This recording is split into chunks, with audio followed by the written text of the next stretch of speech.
komona nga message na nga na oya mokonzi ya mboka nazwa nga parti ya Angola. Ndoto wana nazwaka ezalaka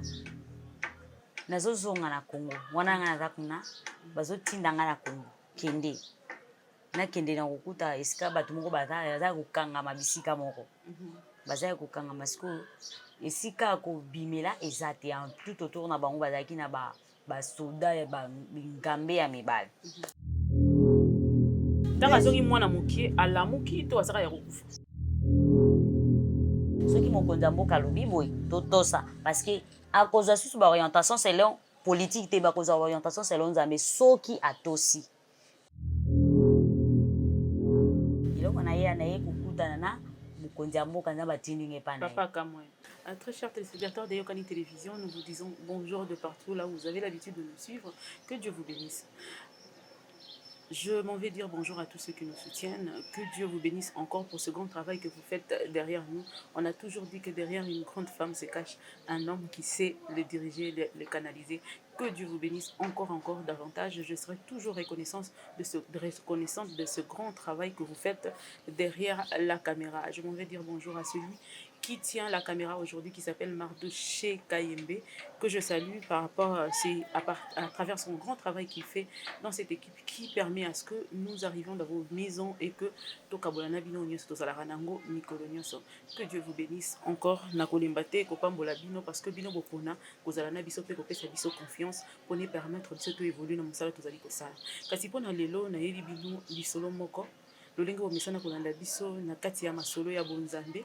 ndenge na yebisaka bino limokeli ya likolo na si ezalaka oyo apesaka biso pema oyo permettre ngana oyo tokutana lelo tozala pe osabone na chaîne oyo olanda po pesa commentaire surtout opesa biso ya solo soutenir biso na prière aussi physiquement comme matériellement. Merci énorme na yeli bino lisolo oyo bokoyoka bino moko na invité na nga azali na plateau sima na yango bokoyeba pe kokomela biso to pe kotuna mituna na bino mais kasi mpona lelo ngai nde nazali oyo azali komema mituna na bino penepene na ye mpona bomeka comprendre de quoi il s'agit et on va évoluer au fur et à mesure ndenge nzambe akoconduire pe akotambwisa biso alors nake kopesa directement invité na ngai ngote poto banda lisolo na biso maman Élisée bonjour. Bonjour maman. Bien maman. Question na nga liboso à chaque fois que nayambaka serviteur de Dieu ezalaka boni bonzambe. Bonzambe ezotambola na Kenya elongo na ye na molimo mwasa tozali malamu. Amen. Déjà accent na ezoloba que otiki lingala na eza mosusu ke ya biso. Sinon maman elle disait ce qu'il faut te présenter, ce qu'il faut se présenter. Maman disait za nani auti wapi. Bonjour peuple congolais, bonjour téléspectateurs. Kombo na ngai Élisée Muzito Gutema.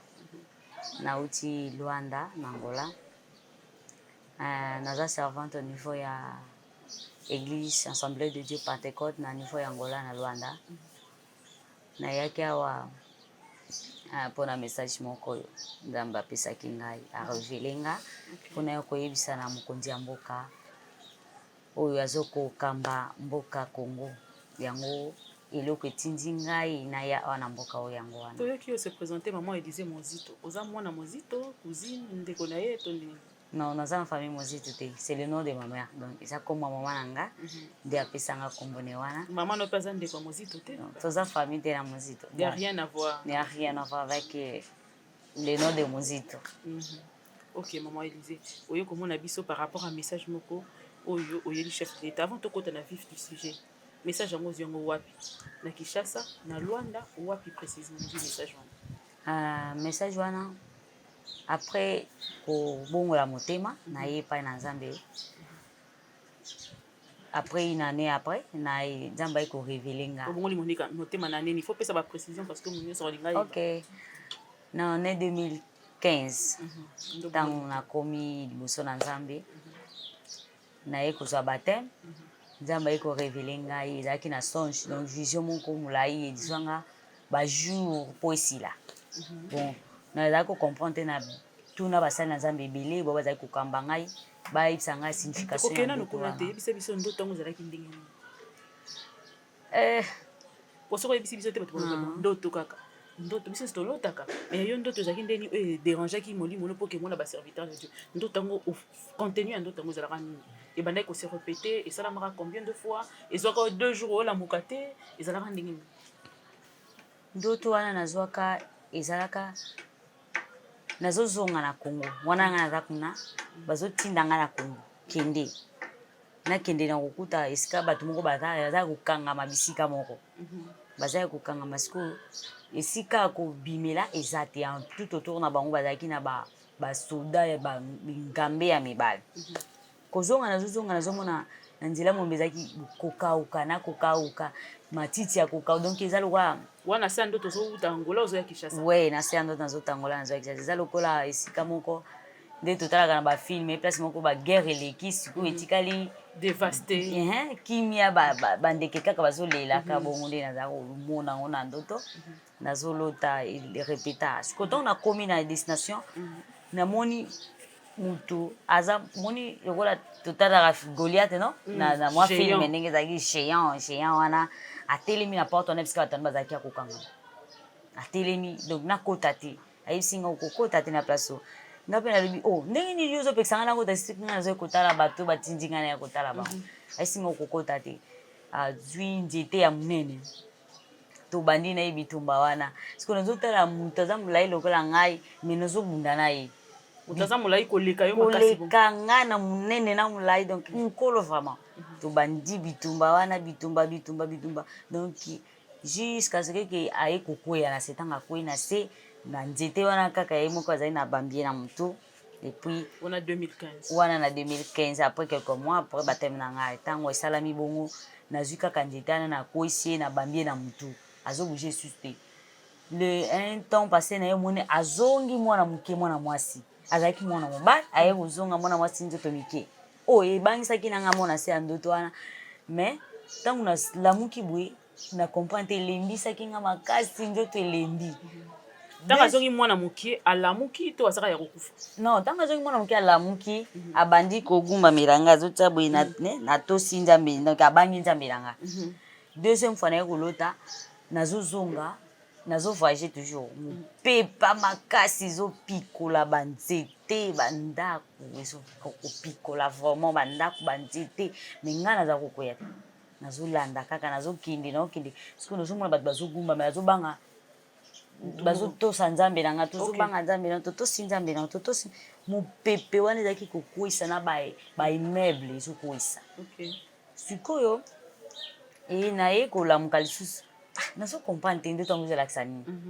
troisième fois lisusu naye kolota le même ndoto na kati ya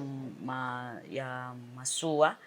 wana kaka na nzela nayo kolongwa non wana naza kaka wana nayebaka te na kati ya ndoto wana ezalaka olongwa Angola ozolongo ya Kinshasa donc non eza kaka voyage nayebi te so ezalaki Angola to Kinshasa nazolota kaka ndoto sikoyo na masuwa nafungoli porte bisika bato mosusu bazalaki ya kokangama nakendaki nafungoli porte nakotisa bango na kati ya masuwa bakende ngai natelemi na porte ntango deja si nasali kofungola baporte wana nyonso to sika bato bazalaki ale bakoti na kati ya masuwa edemare ememi bango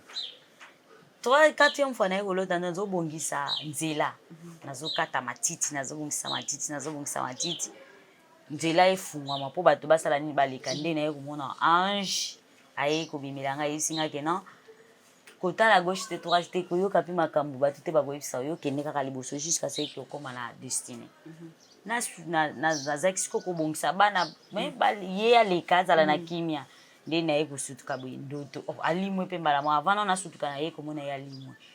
naye kotuna bapaster na biso première ndoto so elakisi nini nabi bon peut-être ke bainterprétaki na ndenge oyo bango bayebisaki nga mpe na comprendraki yango mais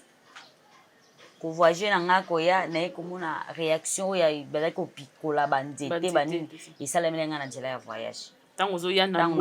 papa na ye ntango sikoyo na bomoto nde koya oyo ane oyo kozonga na nga esalameli nga na nzela ya voyage donc nazalaki koévangéliser esalaki bamosusu babandi benga lokola nazwi trouble na motu nazwi évangéliser sikoyo nakomba nani ya président de la république ke ye nde mokonzi nzambe aponi ouais si na ye koévangéliser même papa na ozosala ngo na nzela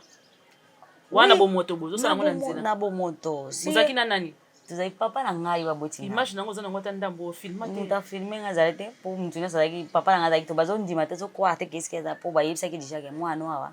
azwi trouble wana ezalaki ngai nazoprie avant nano na ya boye ezalaki ke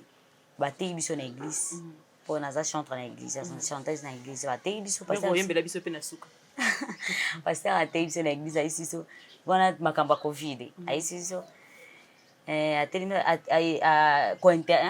sujet moko atelemisa azalaki ya kointercede mpona peuple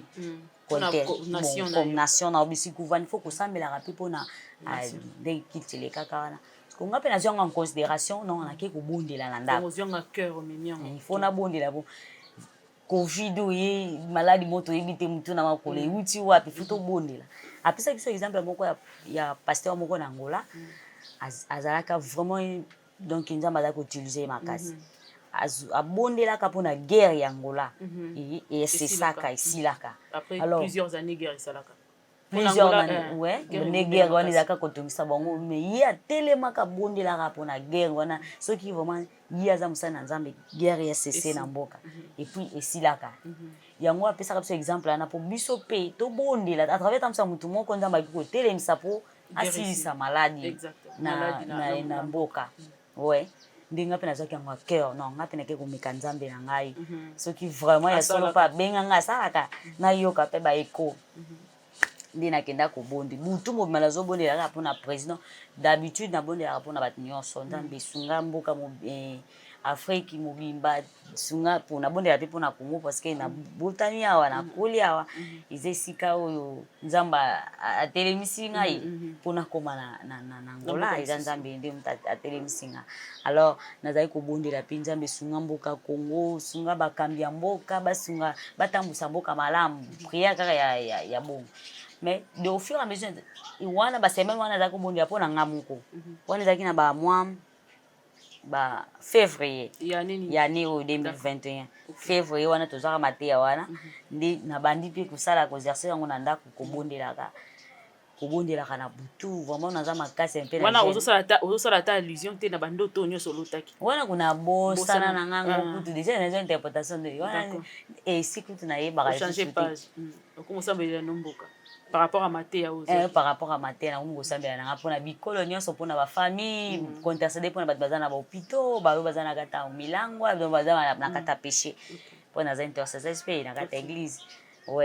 kosambelaka bongo sikoyo na bande komondela mpona vi nanga moko nzambe naoki molimo na nzambe esingaki non bondela mpona président ya RDC na président ya Angola deux nations na yo deux nations bon sikoyo ntango nakoti kaka na sujet parce que ntango nakotaka kobondela nzambe nayebi te maloba nyoko yesu mais yo molimo na nzambe orienté nga mpona aloba malabu ekosepelisa yo nabondela nde yango naza kobondela bongo nazobondela mpona mboka nzambe esunga bakambi ya mboka ndenge ezalaka kaka kobondela sikoyo eyekochange nda bayekosende nabondela kaka mpona mokonzi ya mboka komo nakomi kaka kobondela nzambe donc nabondeli mpe mpona donanga parce que mpona yebake oyo nakozala lelo nayebelaka yango awa na Congo na église ya pasteur voici l'homme na Kalembelembe François Mutombo esika oyo ngai baprofetisaka mpona ngaki okozala boye epuis ntango nakomokende na baeglise nso akomi koyebisa ngaki yo okozala boye donc naza na don prophétique sans moi-même nayeba parce bon wana ezali bandoto mosusu ezalaki olota so naloti ndoto esalami ntango nake na église baoze koconfirme nga oke oza na don prophétique il faut bondela makasi oleka na délivrance mais nazwa batema te nazwa yango na Angola na Kabinda epuis ntango naye kobondela nakomi kobondela kaka mpona mokonzi ya mboka Congo kobondela mpona ye nakobondela mpona sujet ya vie spirituelle na nga ndamba matisa nga baniveau nde naye yoka bavertige grand sœur na ngai ekotindela nga message place oyo ayambaki nga lelo message yana kaka etroube me mwana novanda susu kimia te nazovanda kimia te nazoyeba te ngai naboya makambo ya baprophète wana parce que ezwelanga déjà problème na prophétisa mpona moto ekomi grave ye mpona ndako na biso donc grand sœur nanga kanga makambo wana nzambe ayebisaka soki oyokika donc nzambe ayebisi ngai nayebisa mwana mwasi wana ke esika oyo avandi eza malamu te mpona ye tala makambo ekomela ye boye wana eza vi na ye kolobango te ekomela ye boye esalama mpe bongo siko ngai nakendaka église na retour na ngai na ye gantere atelingamaki baye kozwanisa biso yo na baeglise maloba nga ngani te nzambe naloba kikendo loba parce que nalobi pe donc de temps créer nga problème wana on se retira qui na se rétracta qui ozongi nzambe pardon kolobela nga susu na boyi ba problème na vie et donc nakomi na ko bondela kaka na matana yoki message ya motu mwana loba lisusu eza te nakoma kobomba yango et kosala na année 2016 na année 2016 non 2017 na début nzambe akoyisanga na ye toye kochanger place à vivre ya donc déménager to changer ndako naye wana kaka na Angola na Kabinda siku naye kulala nzambe ayisanga voisine kaka boye ayisinga ke azobela mama na azobela na bitena kenani kotala to namoni mama za vraiment grave nzambe osunga kaka mwa parole wana ya encouragement ndenge eza nzambe osunga kaka koyoka malamu nga naki kolala na udosanga kende obondela mpo na ye yambisa ye nani Yesu avant kende ebondela mpo na ye na bangi na bina yo obondela mpo na ye okola yango si ba problème grave tikaka na bama une semaine ezalaka déranger mpo na yango bambe asalinga kaka nakende koloba me nakokaka te koloba na bomba siko ntango mama na ye kokufa ebangisa ngai elengisa ngai ye kokufa na ba une après une semaine kozwa message wana ye kokufa elengisa ngai na banda kolenga na yeba te na expliquer nini nde banda wana bon nzambe moko utilize nga ata nalingi nalinga te yo moko oza kolo nzoto na ngai yo moko oyebi tambwisaka ndenge omoni nde omona place wana nakoma un peu kosie koyebisaka motu likambo oyo nzambe ayebisinga mpo na ye eya siko naye koyebisa pasteur ayebisinga fo olobaka mpo don na yo eza wana nzambe akotelemisa yo nde na nzela ya makambo oyo ozosala nini ozo kolobaka oyo nzambe azoyebisa fo olobela yango na bato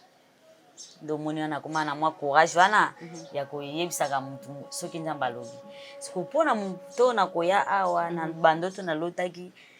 effet ya ntango cancer na nga atindeli nga message wana nazwa yango en considération nakomi kobondela nzambe fongola badon na nga kasi efungwama mpo na ye oyebisi nga nayembaka na église naza intercesseur nasalaka na évangélisaka na badepartement wana nyonso ntango naye kosilisa na école missionnaire mbala moko naye kozwa appel oyo il faut na voyager nakomoka posaka na voyager ngamu kati nakomoka posa na voyager nakomoka il faut na voyager faut na ke ko servir nzambe faut na voyager nomi yeba te eloko nini faut na ke kosala faut na voyager nakomoka kolobela bato mosoka posa na voyager pe na faut na kende quelque part bon kobondela kaka na butu nzambe fungola ngai badon miso efungwama na ye ozenga nzambe afungola nga miso afungola na matoi na bien nayokaka bien nakomi koka ba vertige wana ezalaki baeffet ba jeune te non wana nazalaki na jeune ba jeune wana nasali ja 40 jours ba 60 jours déjà nasala wana ezalaki bon prière ya butu neza olamuki na katikati ya butu na mbala moso bandi ko prier parce que comme nga déjà habitude na misalaki nango déjà ti lelo pe na misala kosalaka yango ntango ye kosalanga ba vertige na ye kobenga cancer na Kabinda wana déjà nakomi na Luanda cancer tala ezosalamela boye namona boye po ntango nazala mwa moke nazalaka ata mosu komimona ça veut dire donc namimona mibale omimona ndeni yo boye omoni su yo namimoni susu moto mosusu donc moi qui dit bon mais namoni pene elongi na nga nde na kati suki namimoni lisusu ye sikoyo kotunanga Elise est ce que omimoni ndenge bandaki komimonaka na ngabi te mais nakutanaki na servante moko mpe komela ye Elisabeth comme na ye kaka lokola yanga ye nde topartage na ye biblique makambo nyonso alingaka nga mpe minga mpe nalingaka ye bon komitungisama te zala kaka wana oyebi ntango obondelaka mingi baréaction esalaka babien te kobondela te mikolo vanda kimia nga mpe na garde na ndobondela nasalaka nzambe oriente nga apesanga kimia ezosalanga verti namona makambo ndenge esi na viva ezozonga déjà esi naleka na etape wana mais siko nazovivre kana kati ya eloko yango nazomeka koeseye kolongwa na image mais ezosimba te ondire kaka ezozonga kaka ondire déjà na viva kala tobande lisusu mokili nakomotu na bato nzambe ntango tokufaka tokende obotama place mosusu oyo to ndenge nini vertige ezosala monaka mposa mokili esili ngai mposa ovivre eza esu te donc neti nakufa nanga komela nzambe ezwa naonga kaka nalembi nanga mokili yango nakomokolobelaka nzambe bon kantiaka ye kobenga bagrand frère na Luanda ye na Kabinda nabengi ye abengi bamosusu tozalaki na bon place moko te baya kozwanga na ndako so nakomobondela ndako wana ntongo makambo wana esama yo ozalaki na nani na ndovana tantine moko ye mpe aza mpe kaka na Lwanda kuna kote kaka ya bafamille familiale kaka ye akenda mosala alalaka na mosala nga atikalaki na ndako nga mpe nasalaka mosala ye aza na bana me baza na province mosusu nga mpe nasalaka nasala na compte na nga moko ya maintenant ntango bango baye mpona eta nakomi na ndoko basi otelema te elembisaki nga ndoto namona nini nakufi baye kozwa nga amemi nga na église place na bandaki ntango nauti kabinde esika bayambaki ngai eza église messager awa mpe na Kinshasa eza me na ye place eza te nde bango bapaster banda kolanda ngai nde na bando obeta bango mpe makambo nyonso scène na nga vie mobimba na ndo oyebisa bango nde bango bandaki kolandela vie spirituelle na ngai nini fo nasala nini fo nasala te baprophétie mpe mosu ebandaki na kati ya losambo nazoloba nazoprofétise ntango bayoki kana non loko esalami da déjà mbala liboso ya bavertige oyo ya barévélation na nzela prière bozongisa ye awa tokobondela mpona nzambe apesa ye kimia toyeba kokadre nde nazongaki sikoyo nazongaki naomona makambo ondire déjà bayebaka yango déjà donc bayambanga lokola nga nde mokonzi ndenge église eyambanga donc basala soki théâtre soki ni wana nga na squit ya esprit nazoyeba te makambo nini esalama mais na se souvenir nango babongisa nayembaka nzembo ya momeilleur ami na église nayembaka nga moko donc makambo esalama wana et à la fin ntango outi sikoyo na église wana makambo esalama obanda comprendre yango te parce que ozalaki sous l'effet de l'esprit oui naza kocomprendre vraiment bien et de là sikoyo ti oya kokozonga awa nini motelekani de là tokende malemu tokóma place yana sikoyo ebaki télévision eza makambo ya ngonga we nayebi ntango nakomi na bamakambo wana na église wana paster ayusi abandi kodetaye mutu bamission ya prophète na kati ya église ya ntango abandi kodetaye baprophète minene baza bapetit prophète baza banani baza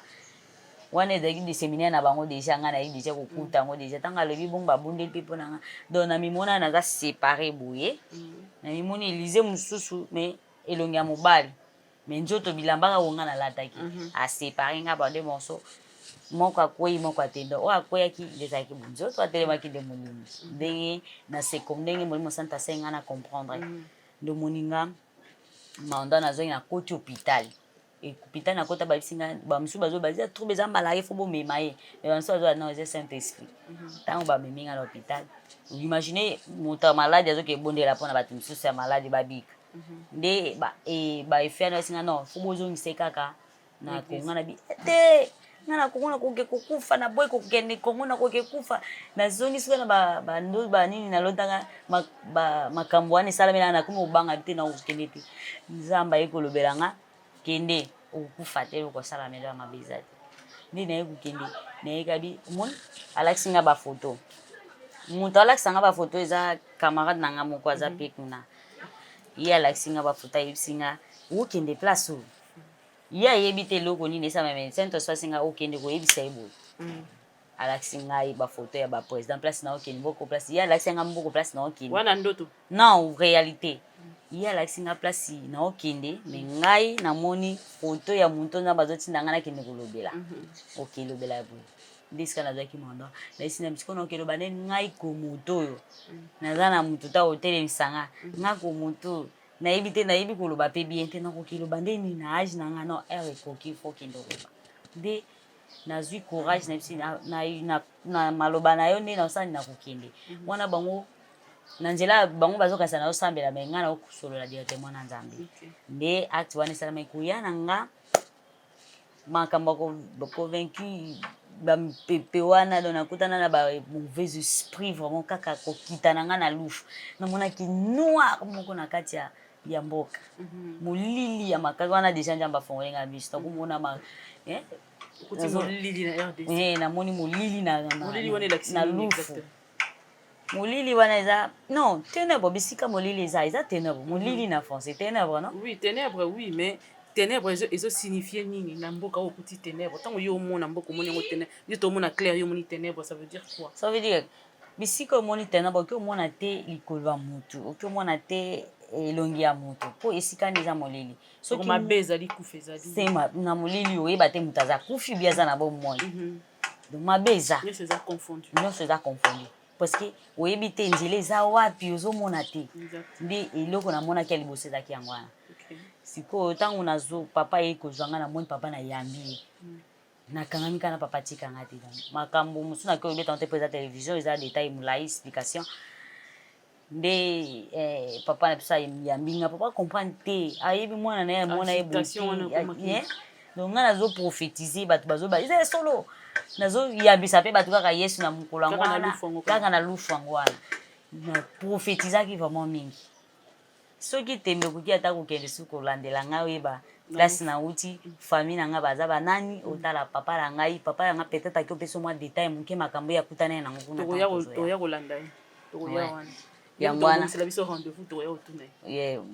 nakoyebisa papa na ngai yango wana omoni ntango na ye nasi papa ngai eloko na yeli eza maladi te bokasake na beli mutu te eloko na ye na ye kokutana na mokonzi ya mboka nza batindi nge pana papa alobi mais kokutana na ye faut ba audience po papa na ngai ata policier te nakoki oloba te bon mwa détail ya moke nakoyebisa yo ekoki ezalaki nzambe alingi arestaurer pays na ye alingi arestaurer peuple au travers président otoza na ye parce que totali non na ebandeli ya président na premier roi oyo azalaki roi ya Congo avant tokóma na baprésident moko te atikalaki président moko te azalaki chrétien na likolo ya Congo mais ntango tomona développement ezoya na mboka na biso fo tokumisa nzambe parce que toyambi mokonzi oyo nzambe ye moko atie kovanda ya mokonzi ya mboka oyo eza mutu te mutu aponaki eza biso te tovote eza mutu ya mokili te eza nzambe ye moko aponi na kati ya bato ebele nga ata bosilikeli nga oyo nga na banda omona na misu yo oyebi te maser nazwi batake ebele na makolo na nga depuis lufu tikoya na RDC batake ya baaccident est ce que mutu ya normal kaka lokola nga nokoki ebele nga na ye kosala na mokili na Congo oki oyeba te noir wana omonaki wana les gens vivent ça tout le jour dans leur maison mais il est temps que non yango na olobi nzambe alingi korestaurer mboka oyo soki elinga lezokimanga moke nazosefanse alingi korestaurer Congo yo oyebi te ke Congo eza béni en toute sorte de bénédiction spirituelle. C'est quoi message on nzambe apesi oboyi koloba wana eza po opesa chef de l'état mpona ndenge akoconduire mboka to eza mpona koyebisa ye abongisa makambo mpo bato bazala bien non ye biso bachrétien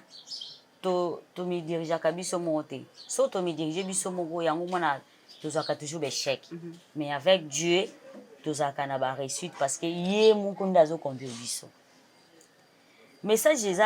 eza te mpo mokonzi bongisa mboka non ezaki ayoka oyo nzambe alobi ye asali apratike nde tomona bénédiction mpo soki asali te tomona o te voilà pourquoi na bible nzambe atelemisaki David mpo asali adirige peuple Israël c'était pas comme ça na bible alors oyo nga naye koloba eza makambo oyo ezosalema non na obandela abandiseli ngai molimo na nzambe akonduire ngai na makambo esalema azala nango courant oyo ezosalema azala nango courant e oyo ekoya parce que na bible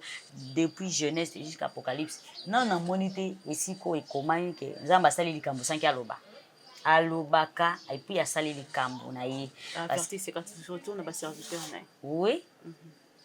soki nzambe alingi apambola koya biso ke nalingi na bénir yo po confirmer ke eza ye moto alobi okomona nini bénédiction ouais soki nzambe alingi amodire yo akoya mpe nalingi na modire yo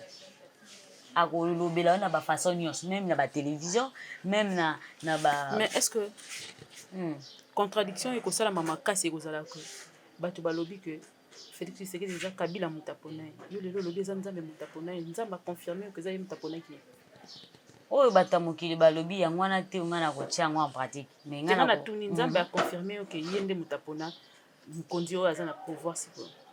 nzambe aconfirme nga parce que soki nazalaki confirme te sûr te nakoka koya te parce que eza risque na risque vie donc namoni nabandi kokabwana nga na kabwanaki wana ezalaki déjà bomoto ekwei mpe nazotambola na esprit po soki okanaki na bomoto mama nakokoma te mpona kobanga naotala na babela bariske vika moko mibale eza te kaka moko donc siko nga naza clair naopose question lokola bato mosusu nde baopose question nani apesi yo mbongo kosala makambo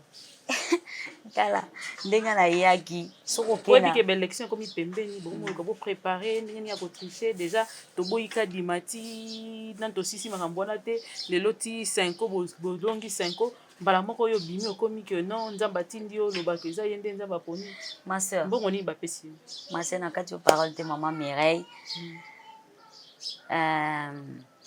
so na biso ndenge nga nayaki non nazoloba no naoki korépondre te kate propre maloba moto akanisaka nini ndenge ya koforme phrase ouais oyoki oanalyser et puis orépondre c'est comme ça non maman téléspectateur moto aza na nsima na nga te atindi nga moto aza na nsima na nga te atindi nga na bandeli nzambe aza liboso na nga aza kati na nga aza na nsima na nga ye nde entoure nga aza pembeni nzambe na nzambe lobi tokoyoka te ke non prophétesse Élysée c'est parce que aza ndeko moko éloigné ya chef de l'état et tout peut-être kombo na nga moziti yango elingi esala bino bongo na peut-être que moziti toka azoluka poste yango akoti par yo comme ça ntango kokóma wana ntango élection ekosimba bozwi poste mbala moko yango nalobi mokolo koya koluka famille na nga mpona koya mpenza yaka vraiment oyeba kombo moziti wana otala moziti yango so aza ndenge otala papa na nga tuna papa na nga estce mwasi na yo mama bana na yo po mama na nga aza légal azaka légal na boka papa na nga tuna ye papa estce mwasi na yo mama bana na yo wana aza famille na moziti yango oyebisa eza coïncidence ya bakombo ekokanaka na mokili estce jean na bible azaka ye moko jésus akutanaka na jésus mosusu te jésus azalaki mosusu avant jésus meyebake ndenge tobandi boye bakestion koya ya baformule nyonso nzambe mpo atikanga te ye alobaki boye soki batuni yo yo vandani ye moka korépondre donc ye moka korépondre na place na ngai mpo ngai naza maloba te koloba nange loba nini na mokonzi na oloba nini epa na yo oyebi kongola kosilikilwa ata abeti yo ozalaki te 10 ans passés ozalaki te ozalaki na Luanda biso osali 18 ans ya souffrance na ba 3 ans ba 20 quelques déjà de souffrance on a beaucoup souffert oh maman on a sekisanga lobaka on a beaucoup souffrance on se comprend on a beaucoup souffert et jusqu'à aujourd'hui on n'a pas encore vu clair population na moni eloko échanger clairement te parce que yebi ntango moto azozela changement alingaka changement e atteindre ye mbala moko soki oyebisingaka eza nanu kuna ezopusana moto azalaka na motema moto parce que ayoki mpasi mingi eza loka moto azalaka na kati ya désert azokemba yo oyebisi yeke te nzambe alobi demeure kaka na désert wana mpo wana nde akopambola ye ozo comprendre ou bien bayebisi yeke nzambe azolobi ke azopambola o sikoyo mais lipambola ino eza nanu kuna liboso ezoya moto wana akokima mbango na force nyonso moto atika yango mpona akutana na moto aye na bénédiction na ye alongwa na kati ya désert ndenge population congolaise aya na kati ya soif ya kobonga aya na kati ya soif ya komona clair na vie na ye du coup ndenge ezosimba te wana oyebi ke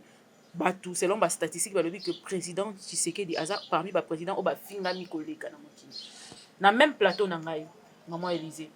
na plateau nga na fandi na yamba prophétesse Rebecca oyo napesi mbote aloba noir sur blanc nde na yambi yo bato bakoyebisanga babi mais finalement tokocomprendre te mpo oyambaki prophétesse Rebecca alobaki ke nzambe kaka moko wana nde ayebisi ye ke Tshisekedi fois tika pouvoir ezali pouvoir ya nani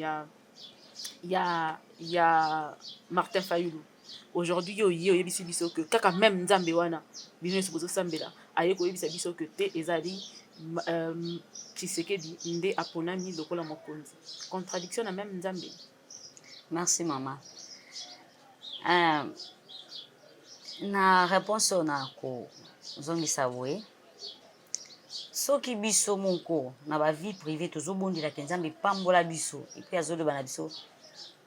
soki olina pambola osala principe boye ezala boye et puis soki olandi yango na soki osali opambwa et pourquoi pas soki mutu moko azobondela mpona nation est-ce que nzambe wana akosala te ke nation mpe ebonga parce que ngani naza boye vi na nga ntango nyonso naolekisa na Congo naobondela te mpo na parent na nga mpo na papa te mpo na mama na nga te mpo na libala mpe kutu wana naki otyango mopani mpo alobaki kobondela su te mpo na yo ntina kobondela mpo na nga eza te mais bondela mpo na nation ntango nazongisi na libandeli nayebi so mpo nazwa révélation oyo ezalaka depuis 2015 mpo sikoyo esaaccomplir ebandi na nini sujet moko pasteur atelemisi na église yango nazwa considération et puis nde ememi nga ti awa nabondelaka te mpo na nga naobondela mpo na nation parce que ame na yo iso pateli na nation ame ya mama na ngai ya papa na ngai bandeko na ngai nyonso ezodépendre na nation ya alors pourquoi na koya koinvente ebi eloko oyo eza ya nzambe te suka nango elakisaka bafui nango eza ya nzambe te eloko eza ya nzambe elakisaka mpo naya koloba nazwi 2 mois ya kosala confirmation na nzambe nzambe atelemisi bato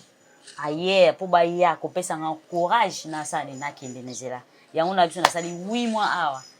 2 mois nano ya confirmation et puis bamois oyo etikali yango nasalaka démarche jusqu'à ce que nakoma la fin sikoyo sinyo nini nzambe apesi yo elakisa mpo bana bandima po to mpe population endima bangre mpasi oyo ezoyoka endima ke mokonzi aza na place ye nde motu nzambe aponi epuis baélection ezoya voyez-vous que mokonzi wana akontinue to akotika ndenge nzambe alakisi nde nalobaki nzambe soki alobi eloko wana esalamaka nakoloba pe te parce que eza interdit nakoloba te nazala ye moko na bacompagnie na ye bazotravaille na ye parce que eza problème na ye moko kaka te mais ezoconcerne ntango ezoconcerne gouvernement mobimba parce que soki bayebisi kaka ye mutu oyo wana aza na pembeni akoki kodute na makambo ya nzambe emeliore ke ye moko na bato wana bazala au courant mato yeyoka soki bapratike malamu bamoni bénédiction soki bapratike mabe donc message na oyo okopesa chef de l'état lelo to comprendre que soki basaleli yango peut-être que bakocontinue kozala na pouvoir so basaleli yango te nzambe akochatie bango bakozala te wana etali nzambe parti wana nzambe ayebi te par rapport soki otosi maloba osambelela biso te nzambe ayebisa biso mpe na toyeba déjà comme ça tokeka na urne mbamoko dana baréponse na biso soki eloko eza mpe nayebi na kati na bible ntango tozopusa liboso na nzambe eza baprincipe yango esala biso ke tomona bénédiction soki otosi principe ya nzambe omoni gloire na ye soki otosi tokomona yango mpe te amalise fo oyebaka nga nazalaka très patiente na kolanda o pas à pas ti mokolo kokóma tipa chef de l'état na ozanga te soki ozangisi nga seke maloba oyebisi nga eza ya solo te donc so babengi na 5h30 komelanga sœur Mireille deya nazokende mpo nga nazala témoin oculaire ya komona début ti accomplissement ya makambo mama wana nzambe ye moko mpo nazalaka pena na temps mpona makambo nazala mpona makambo mboka nazalaka na temps makasi mais eza malamu obunda mpona yo te ma obunda nde mpona nation nzambe ozanga te kopambola yo siko signe nzambe apesi eza nini naza na signe particulier te mais jusque soki message ekomi bomona basigne siko soki okomisi yango mpa chef de l'état nde koyebisa mpe biso nde biso mpe tokoyeba to soki oyebisi esili biso tokotikala koyeba te mama yo po sa kolinga koyeba yango eza makasi yango wana namoni yo oza na susi nga nakoki koyebisa yango te mais chef de l'état okomona ya changement kaka ekokota moto oyo nyonso atosaka principe ya nzambe changement ezala mpo lelo nakóma boye natosaki principe kosala ekobo te kosala adultère te koyiba lisusu te kokanisela moninga mabe te mpo nzambe abanda koutilize nga eza natosi baprincipe donc chef de l'état aza na baprincipe fo atosa mpo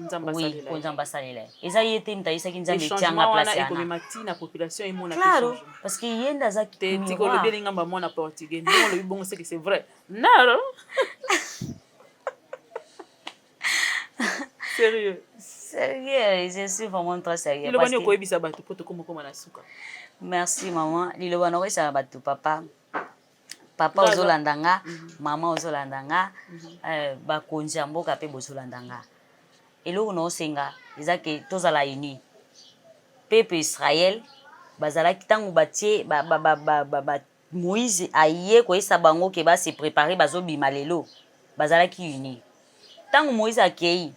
josua remplace bango nyonso bazalaki ini balanda maloba je suis donc biso mpe tozala ini soki mokonzi ya mboka alobi boye totosa parce que akozwa susu baorientation selon politique te bakozwa baorientation selon nzambe soki atosi nde yango wana biso tokomona bénédiction nzambe atindi nga te mpona condamné ata bafingi mpo sina leki na bihumiliation nyonso Sérieux? mais nazo continuer toujours ata bafingi ata batongi basali soki ndenge nini élévation ya nzambe eyaka kaka na suka na moto aza patient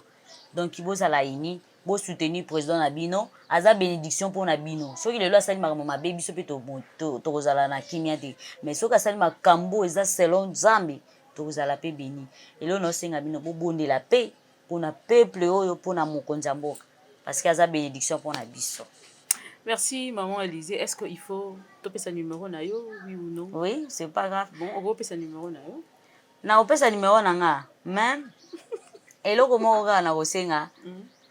nga soko benga polinga nga ozwa nga te naza na temps wana te. Po ekomi déjà. Deuxième. Déjà ekomi bando bandi message déjà ekomi. Deuxièmement, kobenga nga te po esanga ba bêtise. Soko kofinga nga kobela nga ta texto finga nga mais kobenga nga te po finga nga na téléphone. Parce que naza na patience wana mais ekozala bien te po ofinga nga tozofinga nde moto atindi ngai yo nde ofinga cause nga tozala modi à travers ya message avant pesa numéro na yo pesa biso un petit message mpona bacongolais nyonso bazovivre à l'étranger oyo bayokaka en portugais soki oloba na bango un bref message sur message oyo na ok napesi message na ba téléspectateurs nyonso bazolanda biso en étranger par-ci par-là na portugais oloba ngo ndenge tika kaka naloba lingala ntango mosusu soki bacongolais mosusu baza kuna oyo bayokaka portugais ata bayokaka portugais mais tozosolola deja na lingala ekokende kaka malamu important ekomela mpe bango na langue wana mpo nini moto econfirme soki otangola kosala 10 ans na ngola boso ozalaki noka awa pa mozito siko mozito abimisi nananana yango nalobi mama kutana na libota na nga kutana na bango mpenza ezala malamu eloko na ngai na eso mama pas de quoi mpona koma na télévision lelo eza nga te posa na nga te posa na nga te ezalaki te mais nzambe atindi muntu arevele nde muntu tala Élisée tomoni yo boye bajournaliste bazopose yo baquestion sur mokonzi ya mboka tomoni aye kosala boye bomoni nememaki yo ti na biro na biso na kindai ezalaki nememaki wana naza kolanda kaka télévision mama ndenge ezalaka d'habitude na ye komona chaîne wana azopesa information nde nazalaki touché ke nasizwa numero ya telefone nabenga nayesaki mpe banumero elekaki nazalaki 2 numero mais moko nabengaki bazwinga en considération te mais oyo nabengi na insiste ezwinga en considération yango na ye kotalisa bino kao naza nango donc obokoloba portugais te nakoloba nanga portugais te sekouti angola te problème te. Est-ce que le portugais a un problème? Non, c'est pas grave, mais on a besoin de la lingala bien. Não pensa muito na português. Boa tarde, bom dia a todos que estão me seguindo nesta hora. Que Deus vos ame. É isso. Na poucas palavras que eu posso usar agora é que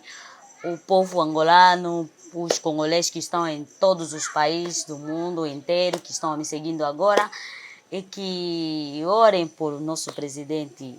do Congo. É muito importante, porque se o Congo hoje recuperou a graça, ou restaurou, Deus restaurou o Congo, o país do Congo, será muito melhor para todos os países que estão no meio da África, porque o Congo será aussi bênção para todos os países que estão ao redor do Congo. Então, por isso eu digo que orem muito para que Deus abençoe também muito a nós e que nós, os congoleses, vejamos a maravilha de Deus na nossa vida. É por aí um pouco das palavras que eu poderia dizer. É isso aí. Então, a mamãe Mirei, satisfeito? Satisfeito. Donc merci. Là, au moins, tu nous prouves que tu vas en Angola et que tu es Simaya, il y a mon côté. Donc, on est vraiment satisfait. Un mot de la fin et puis votre numéro de téléphone pour que tu clôtures le numéro. Ok, mon numéro de téléphone est 085 33 58 690. Je répète, 085 33 690. Soki mpo bosepeli napesa bino adresse na nga. Tes adresses non représentent la télévision, c'est pas sécurisant, c'est pas important par rapport à Mukumbo mais Maïdeki Makasi Mingi. Vois d'abord ce que Roman a ndengeni et que c'est véhiculé et après ça on saura qu'est-ce qu'on va faire mais c'est pas important du tout. Et repé ça message na ona to adresse na ona na liboso ya biso nyonso. Vraiment chers téléspectateurs, je crois qu'on est arrivé vraiment à la fin, pratiquement à la fin. Boyoki prophétesse Rebecca Elisa. Boyoki prophétesse Elisa boyoki ye bo 8 ans ya ko assimiler makambo yebisi bino. Je crois que je sais qu'il y aura des contestations, il y aura de gens qui vont fâcher tout ça là c'est possible. Et aussi il y aura des gens qui vont me poser des questions. Mais maman Mireille, autrefois tu as fait buzz avec la sœur Rebecca et tout ça. C'était pas le fait de chercher à faire buzz ou quoi que ce soit. Eza soki ba yé mutaye vers ngai a poser ngai question ou bien alingi aleka na émission par rapport ya musala to sala kana makambo ya gospel to kolekisa eso pe to lingi to leka na makambo ya politique to kolekisa tango aye ko pesa biso message tel message to koyoka. C'est pas nous qui parlons, c'est pas nous qui jugeons que cette personne est de Dieu ou n'est pas de Dieu. Nous on véhicule le message, c'est à Dieu lui-même d'accomplir ce que lui l'a accomplir. Lelo boyoki maman prophétesse Élisée, contrairement à la prophétesse Rebecca, maloba oyo ya lobby ndenge nini message na ye nango pa chef de l'état ndenge il faut ko soutenir ye a lobby amonaki mwindu kasi nzamba lingi a restaurer Congo, nzamba lingi zongisa grâce aux akili kolo ya Congo. À vous de voir balobi soki yoki message yo moko za pe na temps ko juger pour la prophétie et les kakana kati ya soko yoki prophétie basala ngani bakuzaka yango en considération et puis aussi ntango na yo ya koexamine prophétie po permettre oyeba soki eza ne bo comprendre que lingala mpa na ye eza nano mpenza makasi te nga mona okotisa ye lingala degré ou de force fo ayekola yango mpo message azopesa eza makasi tolobaka biso tokendaka tobandi na ye ti accomplissement totala wapi ekomema biso toyebi ke na kati ya nzela wana makambo ya ndenge ebele eyaka kasi. Et donc, comment est sûr que nous allons arriver jusqu'au bout. Ce qui est contraire ou c'est pas ça, c'est seul Dieu qui sait. Moyen à décortiquer le message, je vais vous chef de l'État, mais kasi. Mon collègue repère sa chef de l'État, je suis sûr que chef de l'État peut-être à Kolobato, mon collègue repère sa gouvernement. Donc, il y a moi, mais ezali pona kosunga chef de l'État alanda ba condition nzamba pesier pour que mboka na biso et mon clair. Donc c'est vraiment ça. Alors merci beaucoup prophétesse Élisée. Je crois que c'est la dernière fois. D'ailleurs à promettre biso tout le monde à parents na pour tout vérifier ce que ça penza ya famille mosi tout ainsi de suite. Merci et merci à toi Mardoché Kayembe na sima caméra. Bini no se bozo mona yande mtoko misabino na bandaku. Akomisa biso na bandaku na bino. To pesi pe mbote na berger kota zali na pesi mbote bien que kombo nyo to yebite mais ami yebi. On se revoit très prochainement na numéro Moussousou Kalamingite Bongama parce qu'on vous amène des informations de là-bas et de partout. On va se dépêcher, peut-être si Dieu le permet. Tozo kende na bamboka Moussousou to mona na kati ya Congo ndenge minéraux zali ko yiba mato ezali ko salama Bongama makasi parce que le travail a repris et le travail a commencé. Vous allez sentir les choses. Que Dieu vous bénisse de partout. Au revoir. Au revoir.